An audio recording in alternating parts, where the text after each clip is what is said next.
Video में हम create करेंगे ये। अगर आप भी किसी फूड बिजनेस के लिए मोशन बनाने का सोच रहे हैं तो उस वीडियो में आप इस तरह का मोशन स्टाइल यूज कर सकते हैं, क्योंकि आपके क्लाइंट को भी ये आइडिया अच्छा लग सकता है। तो इसको कैसे क्रिएट करना है, तो चलते हैं आफ्टर इफेक्ट। तो यहाँ से जाऊँगा कॉम्पोजिशन में और न्यू कॉम्पोजिशन यहाँ क्रिएट करेंगे। तो यहाँ पर हमें सबसे पहले नाम डाल देना, जो भी आपको नाम लेना है। उसके बाद साइज, उसके बाद फ्रेम रेट, और उसके बाद यहाँ से हम बैकग्राउंड कलर वाइट ले लेंगे। तो सबसे पहले एक सॉलिड लेयर क्रिएट करेंगे। राइट क्लिक करके न्यू में जाकर सॉलिड लेयर यहाँ पर मैं क्रिएट कर लूँगा। तो उसका कलर मैं यहाँ पर ये रख रहा हूँ। और जो भी इमेजेस हमें यूज़ करनी है वो फोटोशॉप में मैंने इस तरह से कट करके रख ली है। तो इसी फाइल को मैं आफ्टर इफेक्ट में इंपोर्ट कर लूँगा। तो प्रोजेक्ट पैनल पर जाकर डबल क्लिक करेंगे और अपनी फाइल को यहाँ से इंपोर्ट कर लेंगे। तो ऑप्शन में हमें ये चूज़ करना है और यहाँ से फिर ओके कर देना है।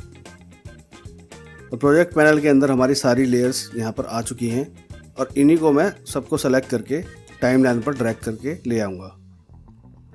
तो अब इन सारी इमेजेस को हमें एक राउंड सर्कल में प्लेस करना है। तो उसके लिए मैं इसको या तो मैन्युअली करूँगा, तो मैन्युअली तो ये हमारी सर्कल में नहीं आ पाएंगे। तो उसके लिए हम एक सर्कल यूज़ करेंगे और उसके अराउंड इसको प्लेस करेंगे सारी इमेजेस को। तो यहाँ से सबसे पहले मैं लेयर को डीसेलेक्ट करूँगा और यहाँ पर जाकर यहाँ से एलिप्स टूल सेलेक्ट कर लूँगा और शिफ्ट प्रेस करके एक सर्कल यहाँ प्रॉपर सर्कल बना लूँगा। तो रेफरेंस के लिए हम बना रहे हैं तो उसकी आउटलाइन ही खाली मैं यहाँ रखूँगा और अब सारी इमेजेस को मैं इस सर्कल के अराउंड प्लेस कर दूंगा। तो सबसे पहले मैं सर्कल को लॉक कर लूँगा, उसके बाद इन इमेजेस को मैं यहाँ से प्लेस करूँगा। तो इसका जो सेंटर है वो हमें यहाँ से इस लाइन पर रखना है इस तरह से। तो इसमें जो ऊपर ऑप्शन है स्नैप, इसको हमें ऑन रखना है। अगर इसे ऑन नहीं रखेंगे तो ये हमारा स्नैप नहीं करेगा पॉइंट।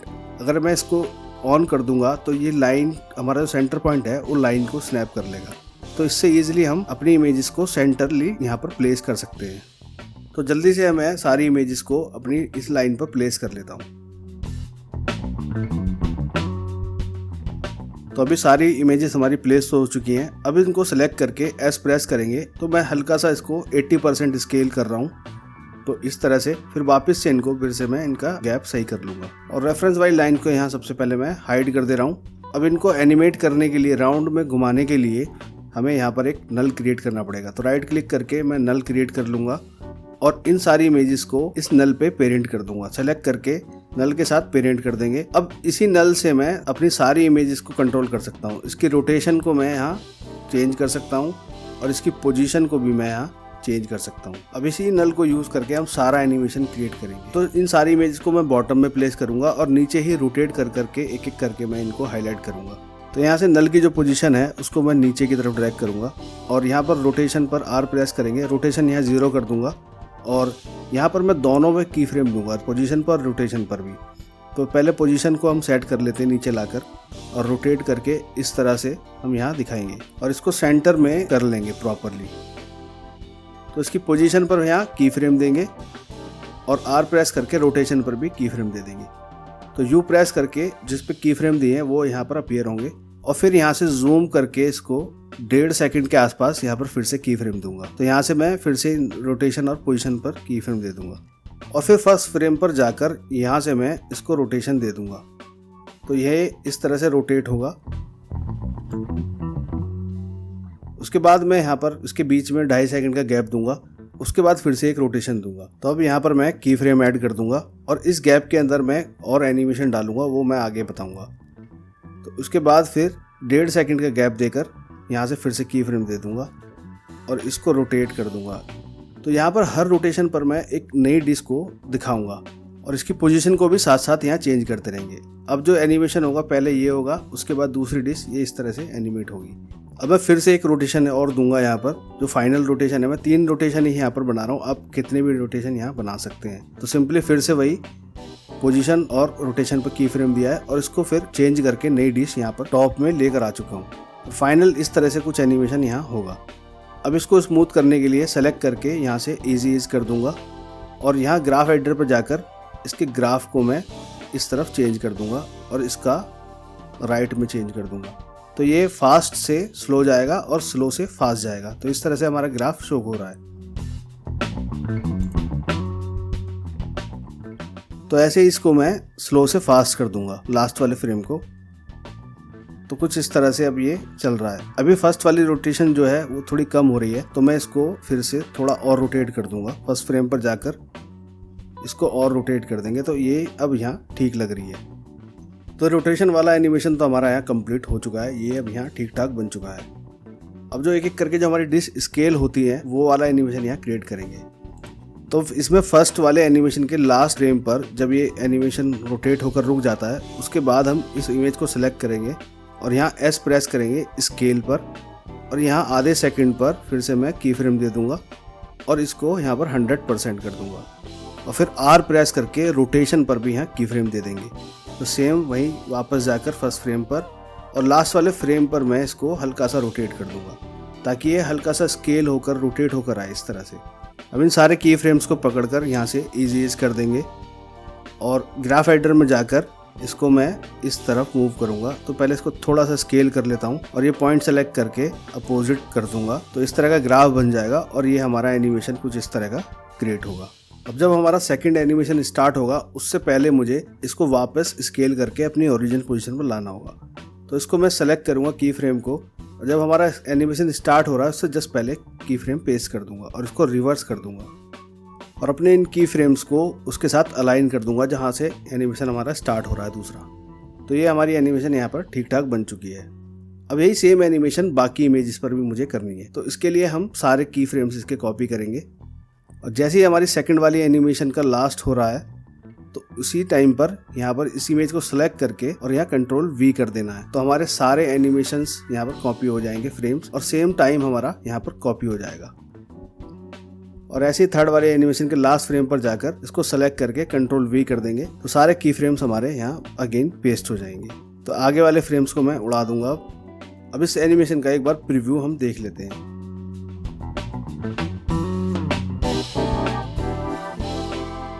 तो अभी तक ये एनिमेशन हमारा ठीक ठाक यहाँ बन चुका है। अब जो हमारा टेक्स्ट वाला एनिमेशन है वो हम यहाँ पर क्रिएट करेंगे।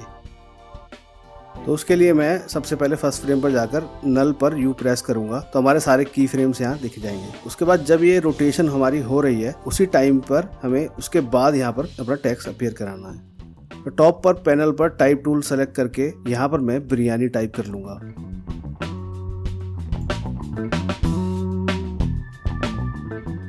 और इसका कलर हम यहाँ वाइट रख रहे हैं। अब इसको यहाँ पर प्लेस कर देंगे इसके ऊपर। अब इसको राउंड में प्लेस करने के लिए तो यहाँ पर सबसे पहले मैं इसके ऊपर एक मास्क बनाऊंगा, सेलेक्ट करके टेक्स्ट को, और यहाँ से एलिप्स टूल सेलेक्ट करूंगा और शिफ्ट प्रेस करके एक सर्कल यहाँ क्रिएट करूंगा। तो ये एक मास्क इसके ऊपर टेक्स्ट के ऊपर क्रिएट हो चुका है। अब इसी के ऊपर हम टेक्स्ट को अपीयर कैसे कराएंगे, तो यहाँ पर टेक्स्ट पे जाना है और यहाँ से पाथ ऑप्शन में जाकर यहाँ से नन की जगह मैं मास्क सेलेक्ट कर लूंगा। तो मास्क सेलेक्ट करने पर हमारा जो टेक्स्ट है वो यहाँ पर इस पाथ पर आ जाएगा। तो अब इसको अपोजिट करने के लिए रिवर्स पाथ यहाँ से कर देंगे।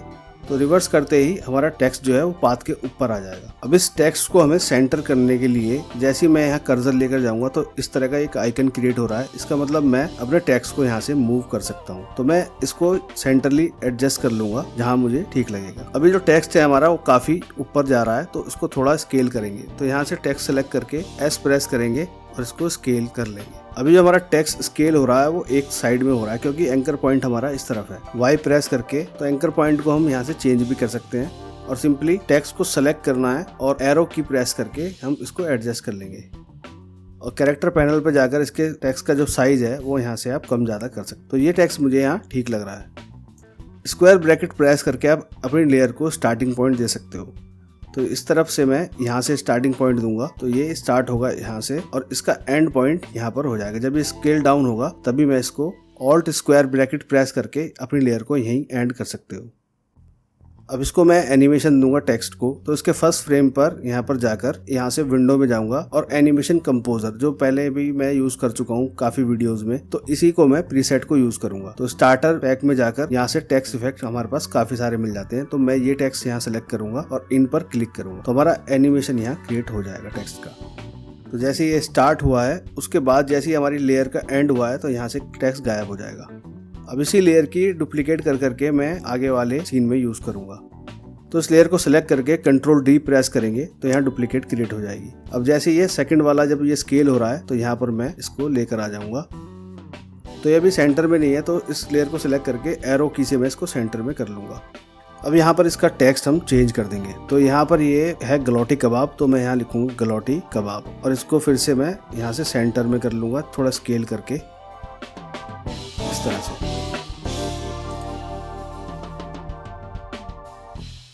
अब जो लास्ट वाला रोटेशन है उसके लिए भी यहाँ इसकी डुप्लीकेट करके यहाँ से मैं इसको प्लेस कर दूंगा।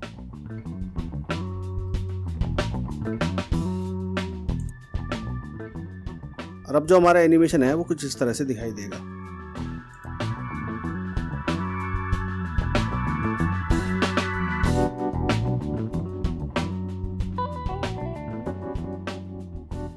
अब इसका जो मेन टेक्स्ट है वो यहाँ पर ऐड करूंगा। तो टाइप टूल सेलेक्ट करके यहाँ से मैं जाऊंगा फर्स्ट फ्रेम पर और यहाँ पे क्लिक करके यहाँ पे पेस्ट कर दूंगा। तो ऑलरेडी मैंने वो टाइप कर रखा था। तो what is your favourite dish, इसका ये वाला पार्ट को मैं कट कर लूंगा और नई डुप्लीकेट लेयर बनाकर इसमें पेस्ट कर दूंगा।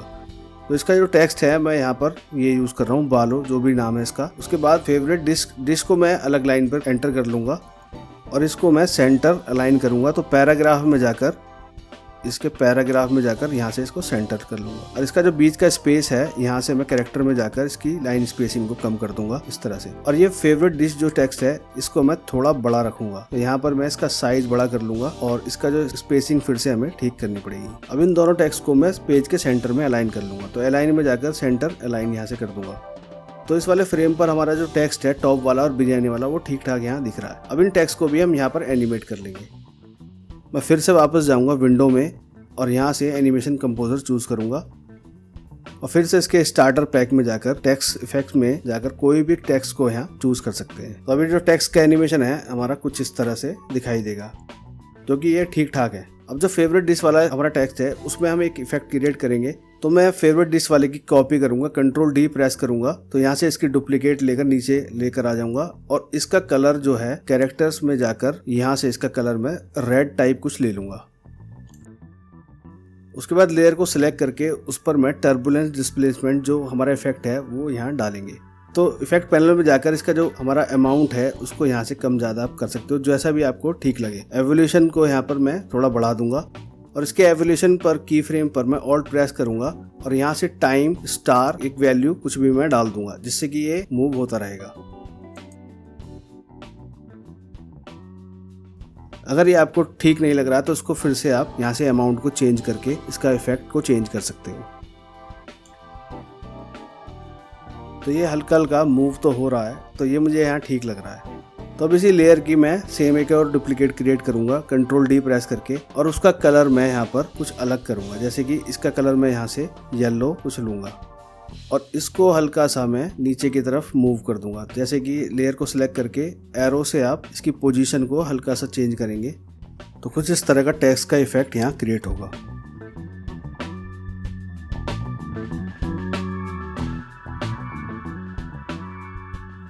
अब इन इमेजेस के पीछे मैं एक एब्स्ट्रैक्ट एनिमेशन क्रिएट करूंगा। तो उसके लिए मैं सबसे नीचे वाली लेयर पर जाऊंगा और यहाँ से मैं सर्कल क्रिएट करूंगा। तो इसका सर्कल का कलर मैं लूंगा यहाँ से येलो और इसका स्ट्रोक हम यहाँ नन कर देंगे। अब यहाँ पर एक सर्कल क्रिएट कर रहा हूँ इस तरह से। तो इस सर्कल को सबसे पहले अभी ये टॉप पर आ गया है तो इसको मैं ड्रैग करके नीचे की तरफ ले जाऊंगा। तो इसी सर्कल पर मैं इफेक्ट क्रिएट करूंगा। तो यहाँ पर मैं टर्बुलेंट डिस्प्लेसमेंट जो है इफेक्ट यहाँ लगा रहा हूँ उस पर। तो मैं इसके अमाउंट को चेंज करूंगा और इसके एवोल्यूशन को थोड़ा सा चेंज करूंगा। तो यहाँ पर एक रैंडम इफेक्ट यहाँ क्रिएट कर रहे हैं जो कि अच्छा लगे, पीछे की तरफ जो बैकग्राउंड में हल्का सा मूव होता रहे। तो ऐसे मैं एवोल्यूशन यहाँ चेंज करके देख रहा हूँ कहाँ पर ये ठीक लग रहा है। तो ऑल्ट प्रेस करके टाइम स्टार इसमें मैं एनिमेशन दे दूंगा, कोई भी वैल्यू डाल दूंगा तो इस तरह से एनिमेट होगा। तो जहाँ पर भी ये मुझे ठीक लगेगा मैं वहाँ पर इसको छोड़ दूंगा। तो यहाँ से वैल्यू मैं इसकी बढ़ाकर देखूंगा और घटाकर देखूंगा इस तरह से, और इसका अमाउंट को चेंज करके देखूंगा, साइज को चेंज करके देखूंगा। जहाँ पर मुझे ये ठीक लगेगा मैं वहाँ पर इसको रोक दूंगा। तो ये वाली शेप मुझे यहाँ ठीक ठाक लग रही है और इसका एनिमेशन भी यहाँ ठीक ठाक लग रहा है। जो बैकग्राउंड है इसका वो मुझे थोड़ा सा प्लेन लग रहा है तो उस पर मैं कुछ टेक्सचर ऐड करूंगा। तो यहाँ से मैं एक टेक्सचर इंपोर्ट कर लूंगा ये वाला और इसको मैं बैकग्राउंड वाली लेयर के ऊपर डाल दूंगा। तो इस तरह से इसको पहले स्केल कर लेंगे। तो मैं स्टेज के साइज के हिसाब से इसको फिट कर लूँगा और उसके बाद इसकी ऑपेसिटी को चेंज करूँगा। टी प्रेस करके इसकी ऑपेसिटी को मैं हल्का सा डाउन कर दूँगा और इसका जो मोड है, ब्लेंडिंग मोड है, वो यहाँ से मैं मल्टीप्लाई कर दूँगा। अगर ये मोड आपको नहीं दिख रहा है तो यहाँ साइड में इस कॉर्नर पे ये बटन है, इसको प्रेस करेंगे तो ये मोड आपका हाइड हो जाएगा और यहाँ से ही ऑन हो जाएगा। तो यहाँ से इसको सेलेक्ट करना है और यहाँ से इसको मल्टीप्लाई कर देना है। तो मेरे पास अभी कुछ लिक्विड वाले एनिमेशन है, तो हल्के हल्के वो एनिमेशन इनके ऊपर अप्लाई करेंगे जो देखने में काफ़ी बढ़िया लगेंगे। तो सबसे पहले मैं बैकग्राउंड को लिक्विड एनिमेशन से ही रिवील करूँगा। तो इस एनिमेशन को यहाँ से मैं ड्रैग करके टाइमलाइन पर डाल दूँगा यहाँ, और इसको जब आगे चलाकर देखेंगे अभी हम, तो इस तरह से ये एनिमेशन इसमें होगा। तो इसको मैं स्केल कर लूँगा और रोटेट कर लूँगा 90 डिग्री पर, आर प्रेस करके रोटेट कर लूँगा। इस तरह का कुछ एनिमेशन यहाँ क्रिएट होगा। तो फर्स्ट फ्रेम पर हमारा जो बैकग्राउंड है वो ब्लैंक रहेगा और इस एनिमेशन के साथ रिवील होगा। तो यहाँ पर मैं इन दोनों लेयर को, बैकग्राउंड लेयर और टेक्सचर लेयर को इसके साथ मास्क कर दूंगा। तो यहाँ से मैं लिक्विड वाला लेयर सेलेक्ट करूंगा तो ये यहाँ पर मास्क हो जाएगा। अब जो हमारा बैकग्राउंड है वो हमारे इस एनिमेशन के साथ रिवील हो रहा है। इस लेयर का टाइम कम होने की वजह से जो हमारा बैकग्राउंड है वो फिर से वाइट हो जा रहा है। तो इसको सही करने के लिए या तो हमें इस लिक्विड कॉम्बिनेशन के अंदर जाकर इसके टाइम को बढ़ाना पड़ेगा और इसको यहाँ पर इसके हिसाब से करना पड़ेगा।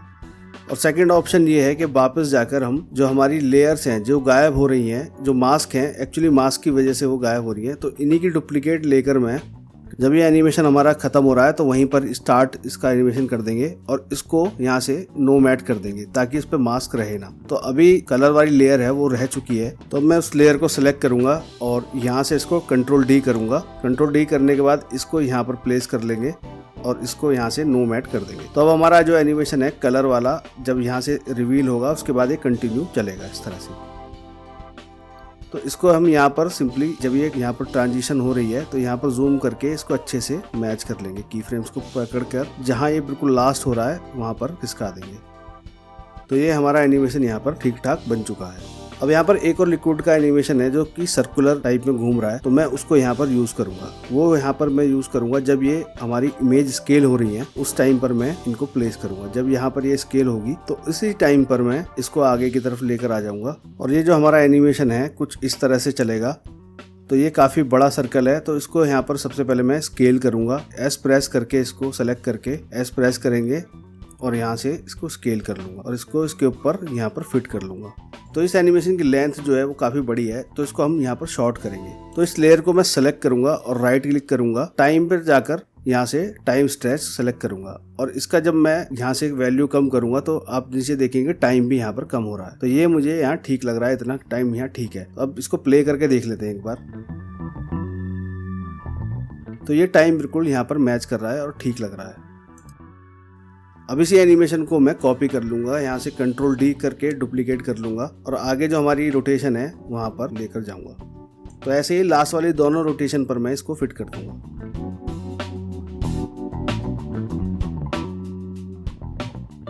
अब जहाँ जहाँ हमारी एनिमेशन थोड़ी हिली हुई है तो उसको सेंटर अलाइन कर लूँगा।